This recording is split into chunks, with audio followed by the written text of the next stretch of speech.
There are several ways to go about creating a basketball in 3D, and it kind of depends on what you want to use this basketball for. If it's just going to be a prop in the background, well, you could just go and create a ball and map it with an image map to make it look like a ball. You could also create a higher res version by stenciling in using drill, stenciling in these seams, and go about that way and still have it be just a polygonal mesh.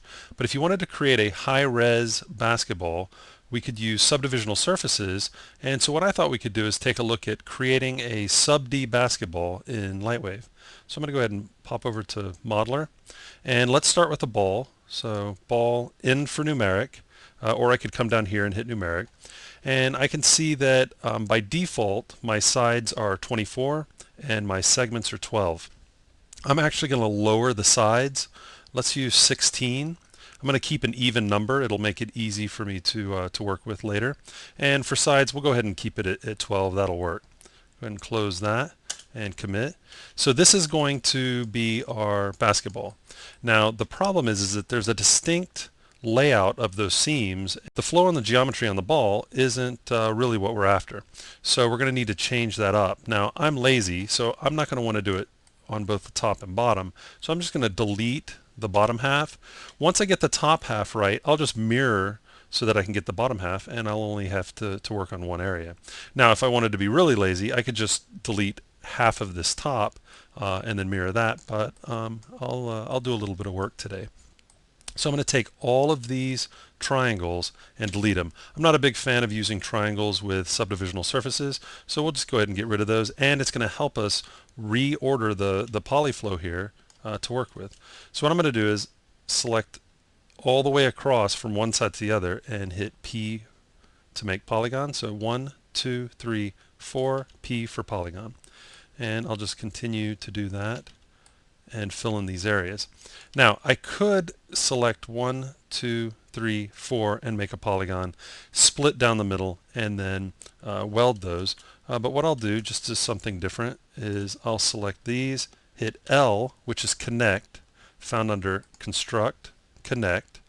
Okay, and so I've just cut right down the center of those polys, and now I can say 1, 2, 3, 4, P for polygon, 1, 2, 3, 4, P, 1, 2, 3, 4, P, 1, 2, 3, 4, P. So now I have nothing but 4-point polygons, and I've also changed the flow of the geometry. Let's go ahead and make it a complete ball, and we'll take a look at what's going on with the geometry.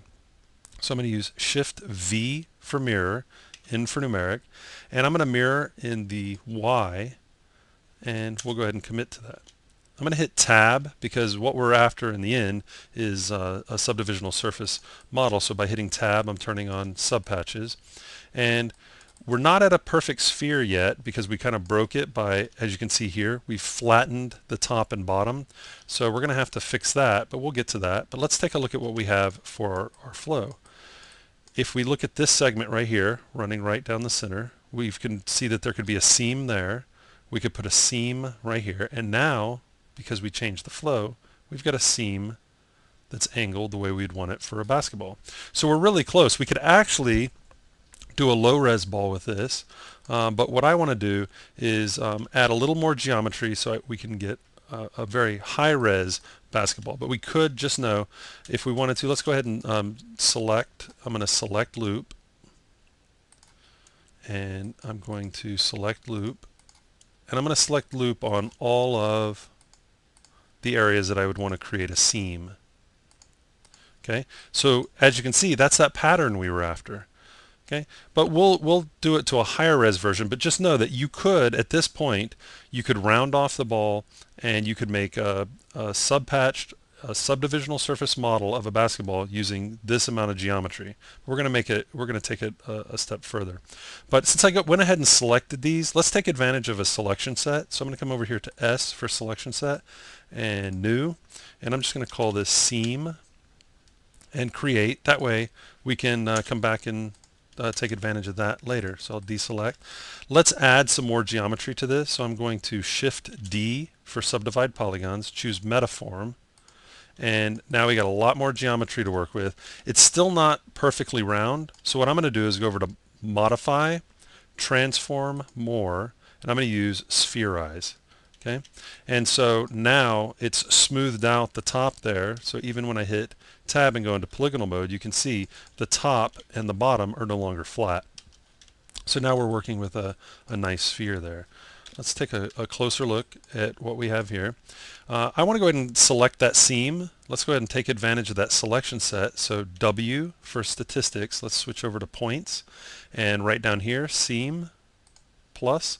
Now, because it's a selection set as a vertex map, and a vertex is a point, it doesn't remember that the edges were selected. It just remembers the points, but that's not a problem because we can come over to select and choose select edges, and it takes all the edges that these points are part of and selects them.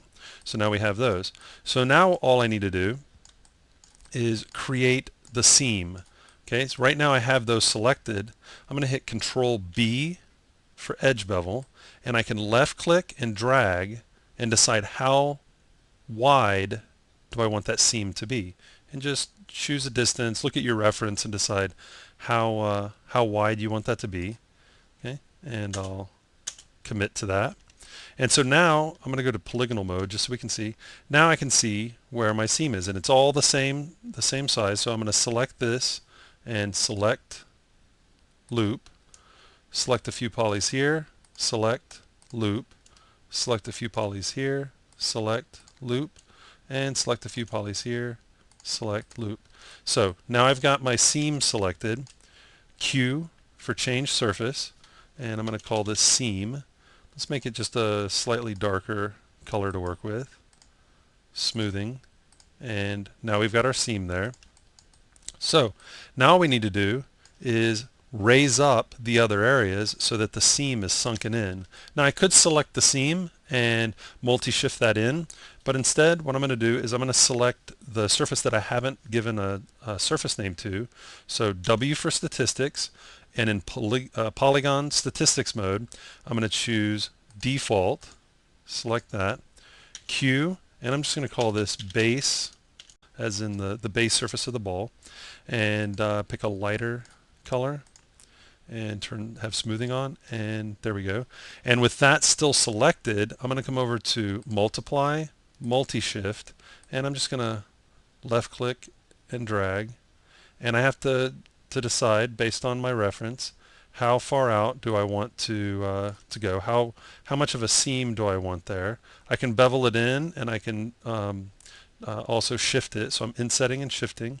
Now if you use multi-shift and you don't get this result, hit N for numeric and make sure that group polygons is selected. Otherwise it treats each polygon as an individual bevel, so you want to make sure that you have that group polygon selected. I'll commit to that. Okay, hit tab, and as you can see we've got our seam.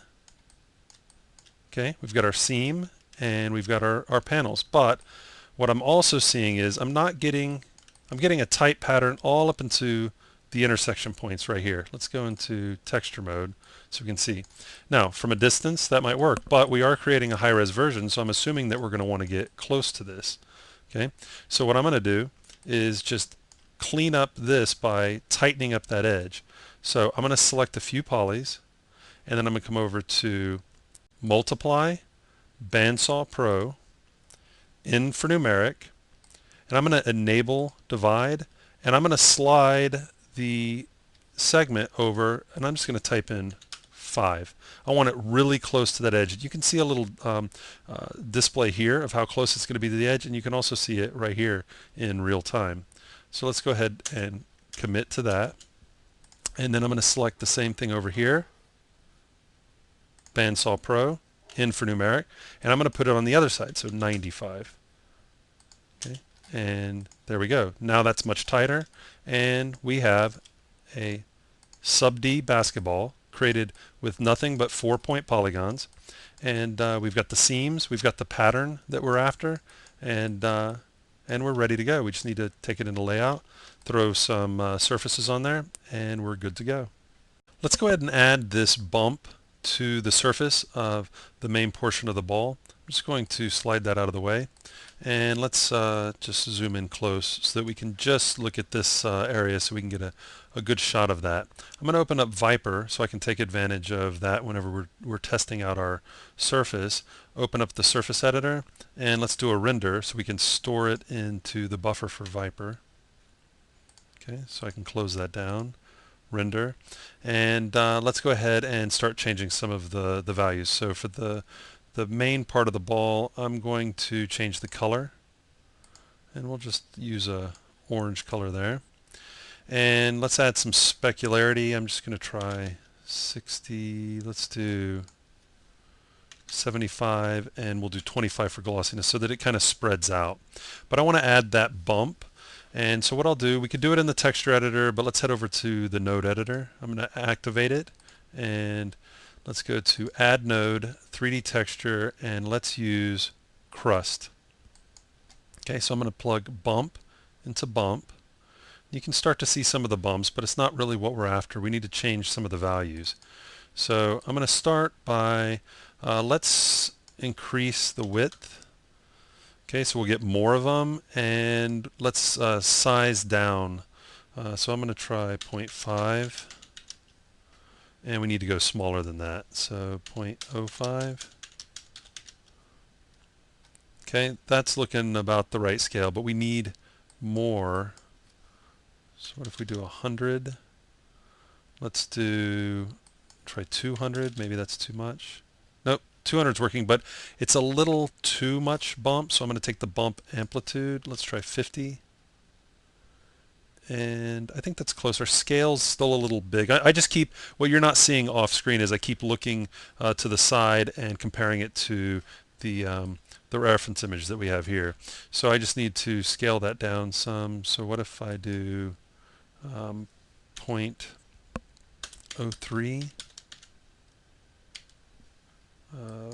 0.03, 0.03. It's like it's in between that, so 0.04, 0.04, 0.04, and I think we're close. I'm gonna just adjust the contrast some. Let's try 25% contrast. Okay, so that's a really quick way to throw a basketball bump texture on there. We could probably adjust it a little bit more, like with width. We might lower that to 175. Might give us a little closer to our reference. But we have, just using the crust, plugging bump into bump. So we're using the crust procedural texture to drive the bump channel. We can get pretty close on our surface there. We'd also want to go over to the seam and probably make it black and add a little bit of specularity to that as well. So I'm going to just try 80, and we'll do, for the glossiness, we'll do 35. And then we could go ahead and do a render of that as well. So quick look at throwing a texture on the sub D basketball we just made.